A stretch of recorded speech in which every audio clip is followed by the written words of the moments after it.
It's our 10th Bob Rose lecture, and they said we'd never make it. Ladies and gentlemen, an amazing achievement.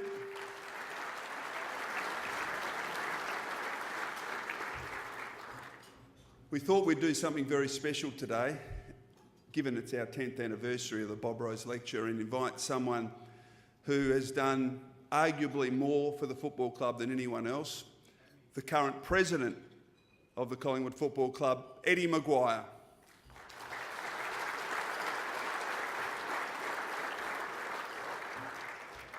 Everything is in readiness. We've got 400 people in the room. We're all ready to go. We've got the videos ready to play. We're just missing one thing. Eddie. Now, I can say I have been trying to track him down over the last 15 minutes. He was last seen this morning in the corridors of the Carlton Football Club. Hopefully he can get out of there alive. Are there any Carlton fans in the house?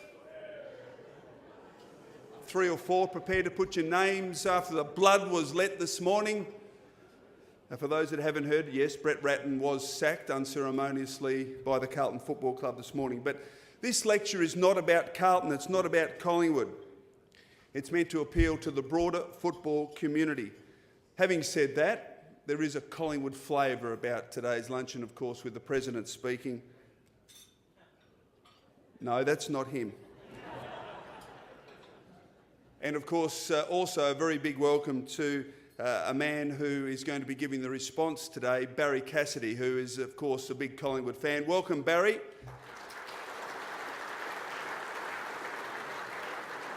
And Barry's wife, Heather Hewitt, welcome to you as well, Heather.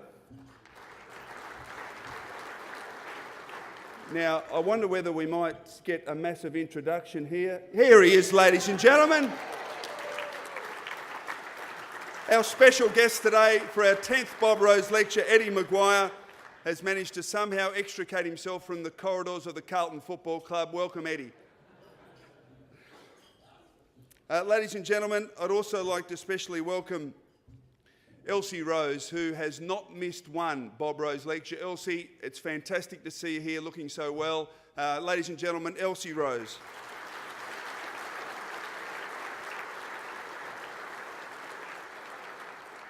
I'd also like to welcome the man that gave the first Bob Rose lecture in the long room. In fact, it was one of the final functions at the long room of the MCG. Professor Jeffrey Blaney is here. Welcome, Jeffrey. And we've also got John Harms, who presented I can see you straight away. There you go, John, who presented the lecture in 2006, and Tim Lane, who presented the lecture in 2008, ladies and gentlemen. I'd also like to welcome, we've got 3 RACV directors here. Now, I have to get this right because he's told me 10 times before I got up. He said, I am the President and Chairman of the Board of the RACV. Ross Heron. Ross, thank you.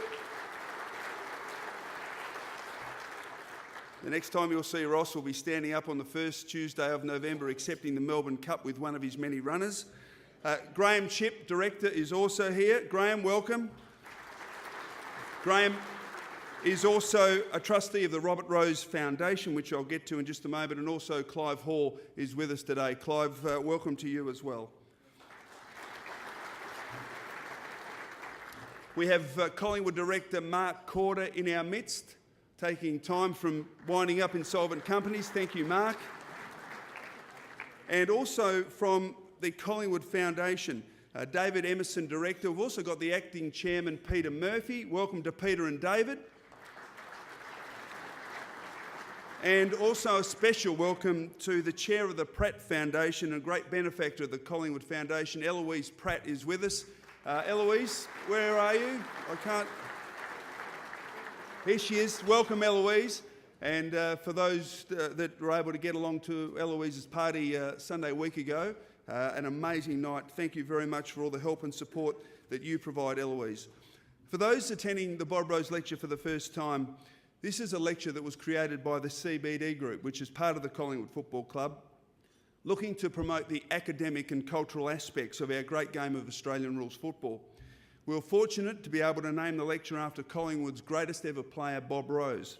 He was a rare person in football, a man who transcended club loyalties and an icon to all at Collingwood, yet admired by everyone who came in contact with him. Bob, along with Elsie, devoted their lives to their son Robert, a brilliant young cricketer and footballer who became a quadriplegic after a car accident in 1974. Robert passed away in 1999. The Robert Rose Foundation was subsequently established to commemorate the life and achievements of Robert. Funds raised by the foundation go towards providing support, such as those counselling those living with spinal injuries so that they can pursue active and fulfilling lives. I'd like now to introduce a man who needs no introduction.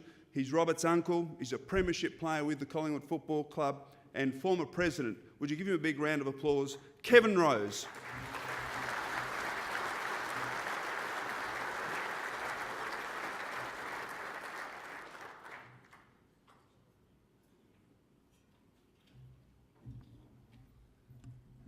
Thank you, Michael, and can I say what a terrific venue we have here at the RACV Club.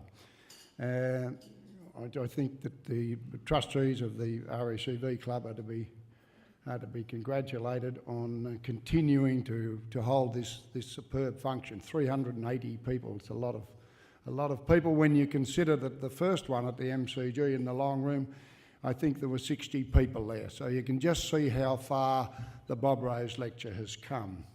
And so it should, because modestly I say that Bob Rose was a great man, and as Michael has said, he was respected by all people, be Collingwood people or be people from all football clubs and codes and all sports, because of course we go back to Robert Rose, who represented Victoria at cricket as well as playing football himself with Collingwood and the Western Bulldogs, and until he unfortunately had that accident where he became a quadriplegic at just over 22 years of age.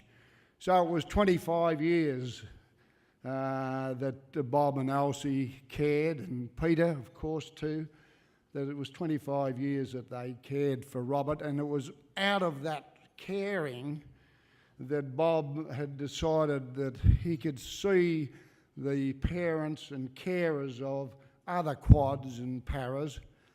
He could see the difficulty that they were having in coping, and therefore Bob then decided that he should set up a foundation, the Robert Rose Foundation, that could help those people. And I'm pleased to say that along with Cliff Wise, a quadriplegic himself and a trustee of the Robert Rose Foundation, that I'm pleased to say that Cliff and I, we view all the applications that come in for grants, and some of them are seriously very, very sad applications. But those, we limit them to those with impact trauma, and we would just, like the funds to be able to extend that if we possibly could. But you people have always been very generous, and you will see that there are envelopes on your table, and if you feel free and you feel that you have the ways to support the foundation, the envelopes and the forms are there on the table. Lovely again, Elsie, to see that you are here, and my sister Alma is down here from Swan Hill also, and my daughter Natalie is there as well. Lovely to see so many people in the room, and I think that I'll finish with that, Michael, and just say that Ed's going to enlighten us with what's happening in the whole world, the whole wide world, and we look forward to listening to that. I had the pleasure of working with Ed for many, many years when he threw me out of the chairmanship of the Collingwood Football Club. And then I worked with him sometimes under sufferance, I suppose. But no, I gotta say the man has done a marvellous job, and it was just a pleasure of mine to work on the board with him for a further, I don't know, 7 or 8 years that I did, and what he's done for the Collingwood Football Club is quite marvellous, really. So, thank you, everybody, for listening to me. I do apologise that Peter Rose, who is chairman of the Robert Rose Foundation, he had a very important engagement interstate that he couldn't be here today. He asked me to also mention to you that the National Disability Insurance Scheme that he promoted here last year and pushed has come to fruition in some form. It's only on a trial basis, of course, but it's been supported by the federal government and it's been supported by some of the states in Australia. And whilst that'll take a long, long time to come to fruition, and the expenses, of course, well and truly exceed $1 billion that would be required. So we wouldn't want to be reckoning on a very quick solution to that problem. So we will need the Robert Rose Foundation to continue to prosper. And I thank you again for your support.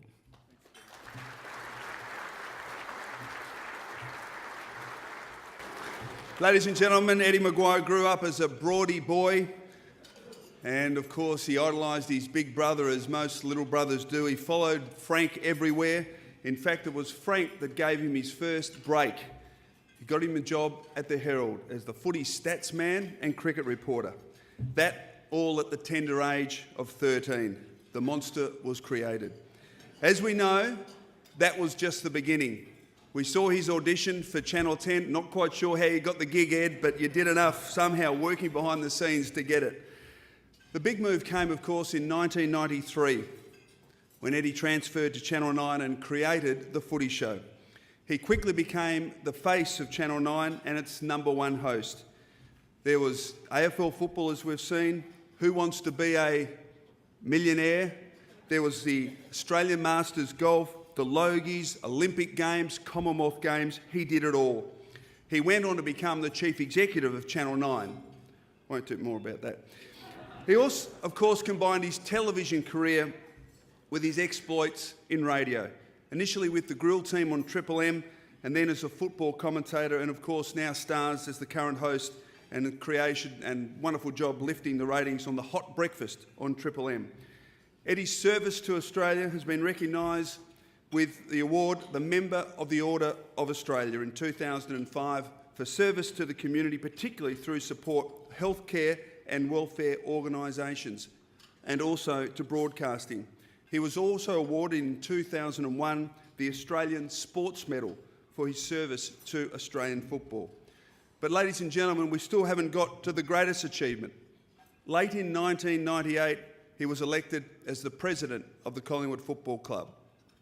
In 1999, Collingwood won the Wooden Spoon, finishing 16th. And just to give you some idea, in 1999, the club generated revenue of $14 million and the total number of members was 18,000. Today, revenue $76 million and members over 75,000. But there's a lot more to it than that. The inspiring choice to hire Mick Malthouse, might hear that again. The move to the Westpac Centre to deliver state-of-the-art facilities for players, and as a consequence, some significant improvement in on-field performance. And then there's the unparalleled work he's done in the broader community, including the creation of the Collingwood Foundation. I know I can say one thing for certain: he and no one else has been responsible for restoring Collingwood to the most powerful club in the land. Ladies and gentlemen, to deliver the 10th annual Bob Rose Lecture, would you please welcome Eddie McGuire.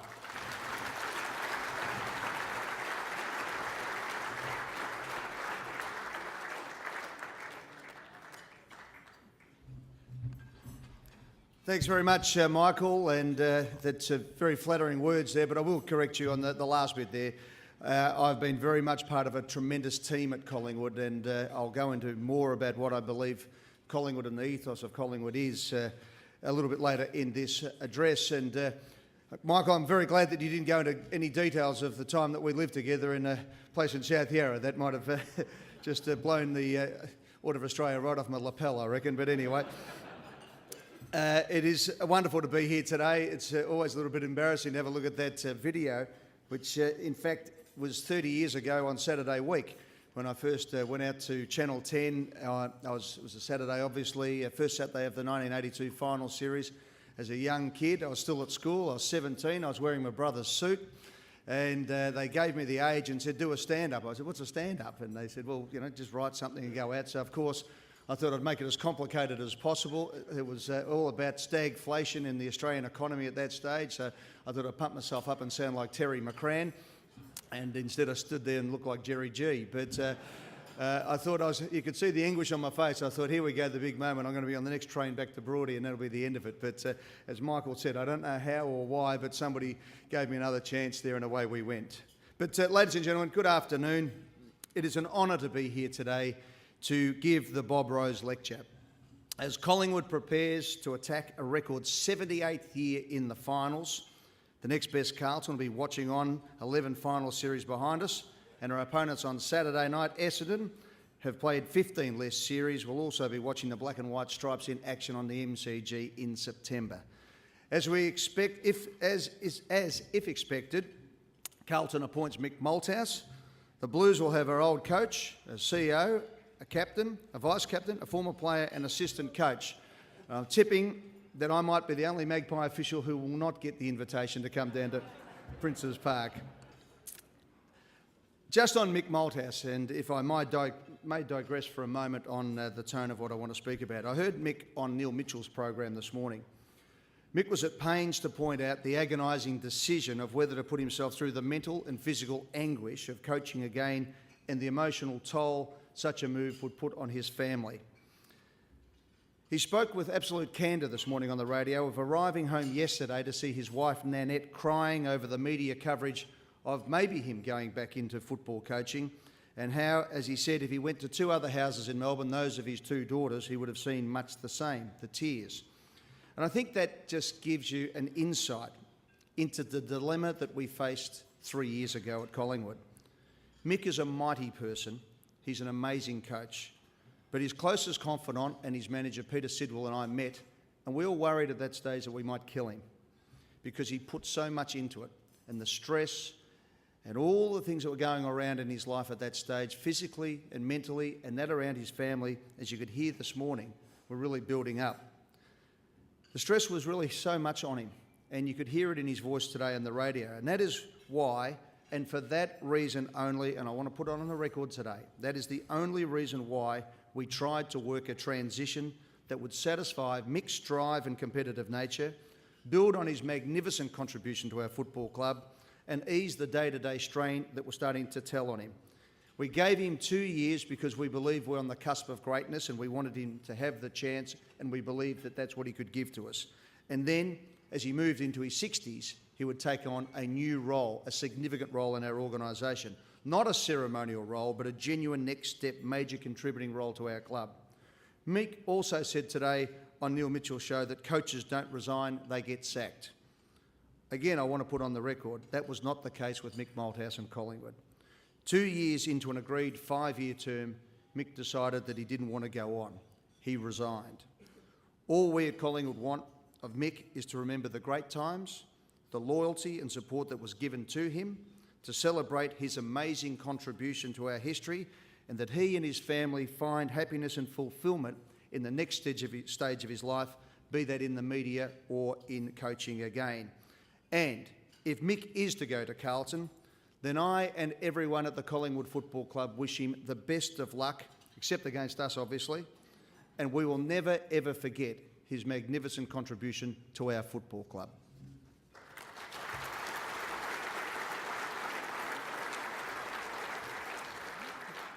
Having said that, I was once asked if it was theatre, this battle between Collingwood and Carlton, and I see Tim Lane's over here, a great Carlton man, and I can assure you, as any Collingwood person would know, and Carlton person for that matter, it's not. It is the real deal. There is a great feeling between these two clubs. Having said that, I think the greatest thing about our football competition and the two clubs is probably the worst you get from a loss against Carlton or a loss to Collingwood is that you have to buy a Tats Lotto ticket the next week and you get a barrage of phone messages and text messages during the week. It's something that runs deep in me, I must admit. I was born at the Royal Women's Hospital, dare I say, on the border of Carlton. However, I did change my passport and my birth certificate to say that I was born in West Collingwood. Couldn't quite get it through on the passport, got it through on the birth certificate, so Melbourne is there on there. But I remember one time back in 1978 when Jezza had just come back as the captain coach of the Blues.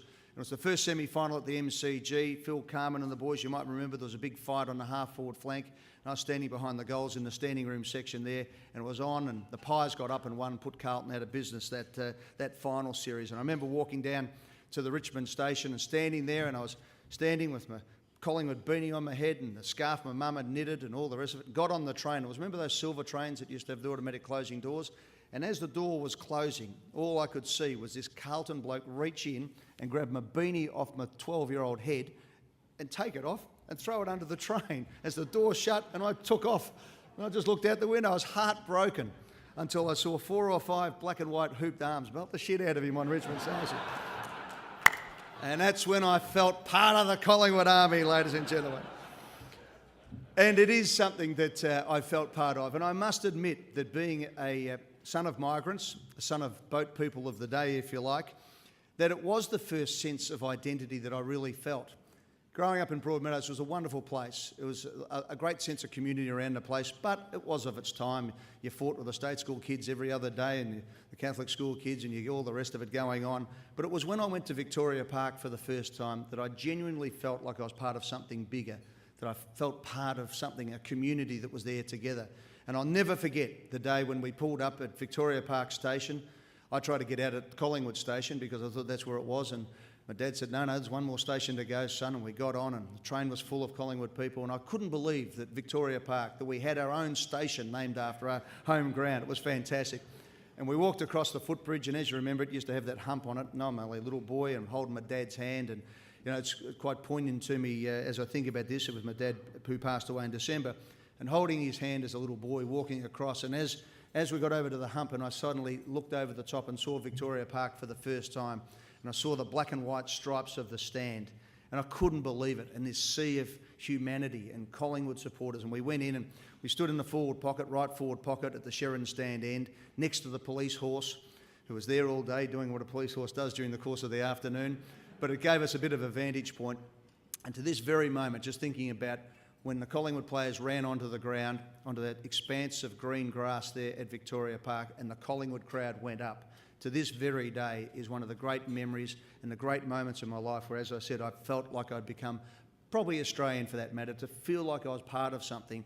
And that is what resonates through us at Collingwood to this very day, that we have the opportunity to reach out to the disassociated, to the disaffected, and give them something to hold on to by just saying "Go Pies" every Friday, Saturday or Sunday when the Magpies play. They were the great things. And it was the heroes who wore the jumper and the mystique and the traditions of that club, what it stood for, that really got me. And I truly believe that there is a higher calling for football in this town, not only the AFL, but for the clubs themselves, in fact, particularly the clubs themselves, because each of them, and I'll talk about Collingwood today because that's my club and our club for the people who are Collingwood people, but each of the clubs, whether it is Carlton or the Bombers or the Tigers or Melbourne or anybody else, the fabric of this game is so important that we can't pull a thread from it. It was devastating, I think, to our competition when we lost Fitzroy. People underestimate the hurt and the sorrow that happened when that happened. We can't let that happen again because each of these clubs have a unique binding property that makes this city tick. And as I said, particularly for young kids, particularly for the immigrants who are coming to this country, particularly for people and the rhythms of life of going to the MCG, knowing where to stand. As a kid, I used to be in the southern stand and laughing at those people over in the members. They mustn't be having any fun. It's all dark over there and they don't celebrate as much as we do. Of course, now you sit on the other side of the ground and look over there and it's fantastic to see all the people there. That's what it's all about, and that's been the tradition of this club. The other great thing about this club is its tradition. Forget about the games and all the rest of it. The proudest thing about being a Collingwood person is to know that our club was built by the working class people from the most downtrodden part of town, that in 1892 we got hold of Victoria Park and we built a football club that was full of passion and full of philanthropy and all those things, that we were the club that let the sustenance workers in during the Great Depression, that we gave the soup kitchens during the Great Depression to our supporters, that our stands at Victoria Park were built by the hands of the unemployed labour in that area, and that people who had nothing came to Collingwood and Collingwood gave of them. And that is what the foundation of our football club is all about. And today, at this, the 10th Bob Rose Lecture, I'd like to dedicate the theme of this address to the impact and legacy of one of the major pillars of our football club, and that is the Rose family. An impact and legacy that endures far beyond the deeds on and off the field, but by the example of humanity, of real courage and humility that marked the life of Bob and Elsie Rose. We all know that Bob played 152 games and kicked 214 goals, that he won 3 Copeland trophies, and in 1953 he won the premiership, he won the Copeland trophy, he won the goal kicking, was runner-up in the Brownlow, umpires robbed him as usual, and was an All-Australian in that year. We know that he went on to be a great coach, a director and a vice president of our club. And don't ever underestimate the impact and the service of Kevin Rose to our football club. A premiership player in 1958, over 150 games. He was the bloke who stood aside for me to come forward, but he didn't stand aside. He stood with me side by side. And we would not have been able to do any of the things that we did in the early stages of the Collingwood Football Club in rebuilding the club we love without Kevin Rose. And Kevin, I publicly acknowledge your absolute support to me and your just unwavering support to the Collingwood Football Club. And I just thank you so much from the bottom of my heart. You're a great Collingwood man, Kevin Rose.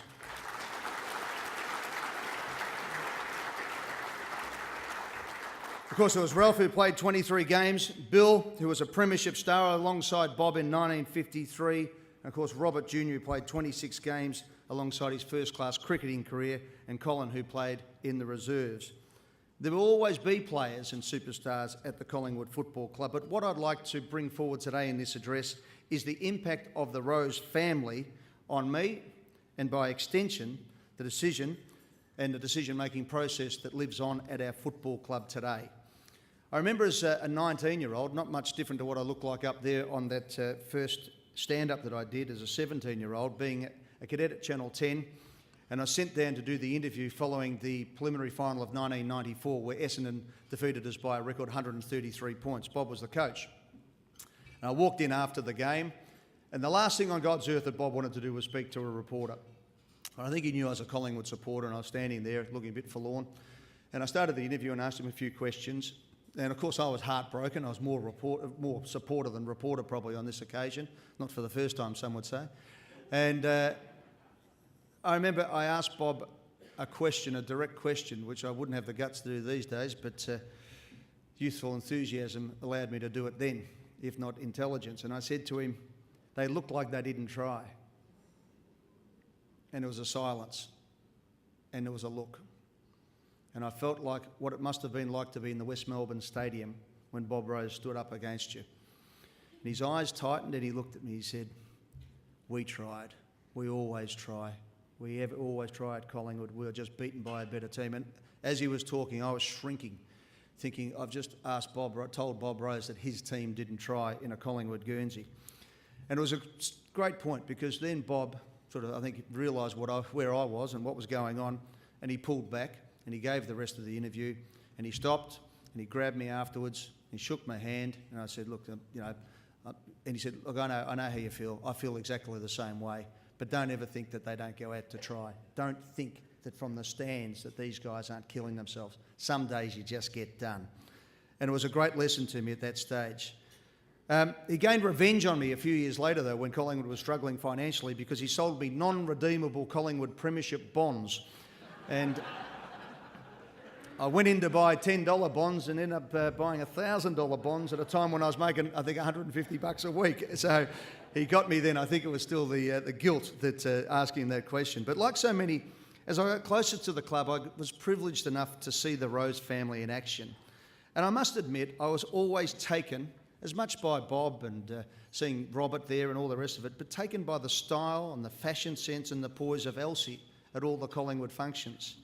Later I found out that Elsie was an accomplished singer and performer, and things made sense. You could see the genuine love of family and standing beside her husband, side by side, through everything they went through. But to me, Elsie, you always had a sense of timing and presence and elan and elegance. And in 2003, not long after Bob's passing, we made the grand final, having the year before, unluckily in my mind, been beaten controversially in 2002. So with the emotion of Bob's legacy and the run into the grand final, we asked Elsie and Peter if they would present the Premiership Cup on that day if we prevailed. Our season that year was based on the motto, play strong, play brave, play like Bobby Rose. History shows that in football the fairy tale ending rarely is played out, and that was the case in 2003. That day in the room, after a really disappointing Collingwood performance on grand final day, the first two people there to console me were Peter and Elsie. They knew despite our club being questioned, and they said to me, we tried our best. And I remember thinking back to me having the audacity to ask Bob in similar circumstances whether we tried. I was being asked whether we tried that day, and I remember Bob and his just the way he carried himself, and it gave me great succour at that time. Fast forward to grand final day 2010, and with the tension almost unbearable, I went into the dining room behind us where we sit on the wing where the presidents of the clubs and the AFL sit. And I went into the bathroom just to get my breath and came out, and the room was empty, as you could imagine, at about the 15-minute mark of the last quarter, with St Kilda coming back at Collingwood. Game on a knife's edge, except for one person sitting on a table by herself, and it was Elsie. And I remember looking at Elsie at that stage, and she was unable to watch what was going on, and my heart broke for her. The enormity of what was being played out on the MCG that day had just such a deeper definition for me to look at Elsie to see what this meant and how she was still, to this very stage, giving her all for not only Bob and the family, but for me and for every Collingwood person that she'd met through the course of her life. And that night at the dinner after the draw, I could just see how much her family, the Rose family, had invested in this club. The following week, Collingwood prevailed. And midway through the last quarter, Daisy Thomas kicked a goal that sealed the match for us. And I must admit, I looked down at one stage and I knew we were home, and I counted up the numbers of players on the ground. I thought, don't be 19 on there, for God's sake. I thought, shit, something's going to happen. There's got to be... No, surely not. Anyway, at that moment, there's a shot of me in the stand, and the eyes might have moistened up a bit. And yes, I did look around me at my own little family, my two boys and my wife Carla, and I did look across at the unbridled joy of the Collingwood faithful, the army up and going, and I did think of the dedication of Mick Malthouse and everything he'd put into the club, and our captain Nick Maxwell and all the players. But what it was that set me off, I must admit, was I looked down 6 rows and there was Joan Hamilton, the widow of the great Jack Hamilton, and she looked up and she came up and gave me a hug and a kiss. And I thought of Elsie and I thought of Peter. And I just thought it was just an amazing moment for so many people. I just thought how hard this game can be. And even listening to Mick on the radio today, it resonated again. And I thought of all those people at the ground, all those who have sacrificed for our great club, all those who have thought of a loved one who might have took them to the football, whether it was their dad or their pop or somebody like that, and all those people. Of all those people on the ground, I thought the most deserving Collingwood people that day were the Rose family. And I'll tell you why. Because Peter Rose's brilliant book, Rose Boys, takes us beyond the macho culture of the media and the dog-eat-dog football world of reporting and playing, to expose a side that we need to offer to people who are marginalised more and more in our society. Bob and Elsie's love and strength of their two boys, two completely different characters, but unconditionally loved and nurtured. They gave love to these two boys. They didn't care who they were, if they played football or they were into writing or poetry or cricket or anything else. It is the tradition of the Roses, as much as the play hard, play tough ethos, that now drives the philanthropy of our club. It is why a central pillar of our club is philanthropy, and to have the Collingwood Foundation over here, and particularly Eloise Weislitz, whose support of this ideal has been phenomenal. It is why we want to share our largesse with the arts world. It's why we want to expand our Christmas lunch this year to be the biggest and best for people who have nowhere to go on Christmas Day. It is why we've developed a culture of fair go and equality, where we stand for the downtrodden and the marginalised. Whatever happens in the next 5 weeks of football, We should always remember in 2012 that Daisy Thomas took a stand against racism on the field. We should remember that our club embraced Andrew Cracker, and tomorrow night is a wonderful moment in Collingwood history. Don't miss the small things that happen. Don't worry about counting up the scores sometimes and the goals and the marks and the kicks and the points.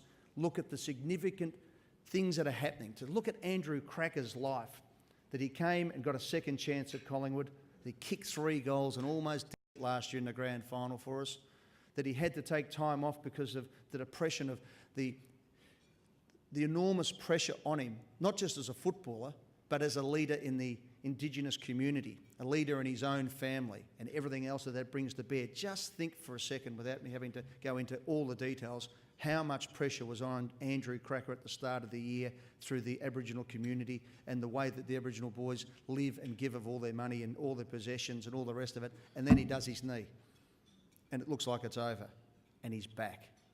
Think of that tomorrow night when you see Andrew Cracker go out to play. And I'm delighted that we show the lead in the sporting world in supporting the gay and lesbian community. Side by side, we stick together. Tonight, coincidentally at Victoria Park, the Bob Rose stand will come to life again for the first time since we turned off the lights at our beloved Victoria Park since 1999. Tonight, the Collingwood Foundation, these people over here have been fantastic. They will celebrate the completion of stage 1 of the redevelopment of the Bob Rose stand and start the operations for the first community groups to occupy the centre. Now, such community groups as Headspace, AFL Sports Ready, Evolve, the Toy Library in the Collingwood area will be given space there and we will support them. The club has put millions of dollars and will continue to put millions of dollars into this area that we get nothing back from as far as playing football concerned, but we get everything back because it's what we're there for. It's why the club was established in 1892, to give something to the community. And we'll give back to those people of Collingwood as we have since 1892. At our magnificent Westpac Centre, where the Bob Rose statue stands century, we'll soon finish stage 1 of our $36 million development, all paid without one cent of debt. And what I'd like people to realise there is, yes, that is prime land. No one wanted it. We went down and we said, right, this is the place. We moved out of Victoria Park, which was a tough move, but now we've got the opportunity to build a world-class, in fact, the world's best training facility, but we want to open it up. We want to open up to kids. We want to open it up. We want to use those bike paths and between Victoria Park and the Westpac Centre. We want to get schools in there. But most importantly, what we want to do is open up a facility for women to be able to use our facilities to run the tan track. There's no facilities in that entire billion-dollar centre, the MCG, other than your Serena Williams playing tennis. There's very little room there for anybody, and particularly women, to have any passive recreation. We will be the home of that and also bring the bike paths into play and other things there. It's going to be something spectacular when it's done in the next 18 months. And there's no coincidence that Bob Rose, and by extension his family, is part of both, because Victoria Park will look after our heritage and the Bob Rose stand is there. Westpac is our future and Bob Rose's statue is there, and he looks straight across at the MCG, which is our destiny. When our club was broke, the proudest thing that I take with me is that we tested ourselves. We decided that if we didn't stand for something, we stood for nothing. So today, as the representative of a record 74,000 plus Collingwood membership, as we set ourselves to attack another year's premiership, I call on all Collingwood people to stand proudly as one, to not get just caught up in the day-to-day battles of whether we're going to win a game of football or not, but to know that at Collingwood we don't forget, that at Collingwood we lead, and at Collingwood we have compassion, and at Collingwood we also have the killer instinct to win. Ladies and gentlemen, I can't say enough about the legacy of the Rose family to the Collingwood Football Club. I hope I've given you a slight insight into what that family has meant to me personally and to my beloved football club. I wrote in the foreword to Bob Rose's book, A Dignified Life, the following, and I'd like to just finish by reading it. And I wrote, if I were to paint a picture of what I believe is the true heart of Collingwood, it would be a player who is tough and uncompromising, yet fair and with a spirit of sportsmanship. He would be skillful, brilliant, and inspire his teammates. He would be passionate and stoical. He would put his club before himself and be a leader in the community away from the football field. He would have a ready sense of humour, a firm handshake, a steady gaze, a glint in his eye, the manners of a gentleman, and the charisma that would draw both men and women to his side. He would be Bob Rose. Thank you.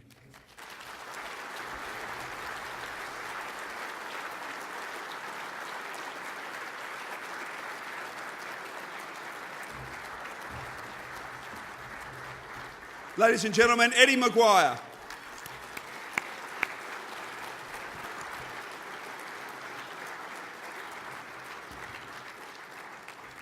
And ladies and gentlemen, to respond, would you please welcome a man who's regarded as one of the great Australian political journalists. Barry Cassidy was born in Wangaratta and grew up in the Victorian town of Chiltern. He started his career as a cadet on the Albury Border Morning Mail. We haven't got any video of that cadetship audition, Barry. Stand by. 1969, he moved to the Shepparton News after being hired as a court reporter. To the Shepparton News, and then moved to Melbourne for the Melbourne Herald. He then joined the ABC, initially covering state politics before moving to Canberra in 1979. He became the ABC's federal political correspondent for both radio and television. In 1986, Barry was approached by the then Prime Minister, Bob Hawke, to become his personal press secretary, where he remained until 1991. Not surprisingly, Barry described his time with Bob Hawke as the most rewarding and interesting period of his life. Love to hear some of those stories, Barry. He then moved to Washington to work as a correspondent for The Australian before returning to Australia to host The Last Shout and Meet the Press on Channel 10. He then went back to the ABC and currently hosts the Sunday morning political discussion show Insiders and the sports panel show The Offsiders. Most importantly, he's a Collingwood man. Would you give him a big round of applause? Barry Cassidy.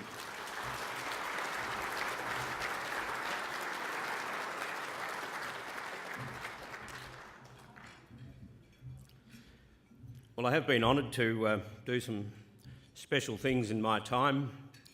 I was once MC at one of Gough Whitlam's birthdays, and as you know, he too could walk on water. But never as fast as Eddie. I do want to say that on that first Saturday night in October 2010 at the Collingwood function at Crown, I had one word for Eddie, and that was thank you. Because in my view, nobody, and I've been a Collingwood supporter all my life, nobody had done more to bring about that ultimate success than Eddie McGuire. I don't believe it would have happened had it not been for his professionalism and his focus. And I think the important thing he did was that he managed to put the right people in the right places. And if you can do it again, Eddie, I'll give you credit for everything but the carbon tax.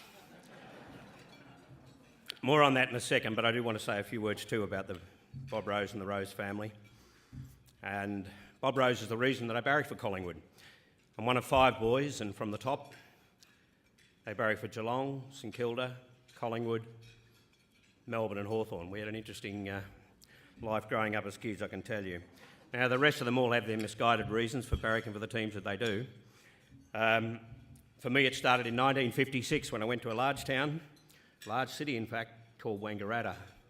We used to go to Wang with my parents once a week to do the shopping, and I got lost.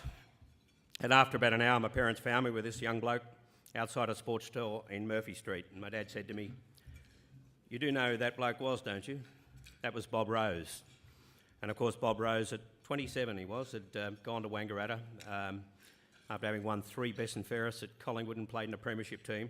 But that's where all the money was then. The farmers had all the money, and they lured the best players to the bush as coaches.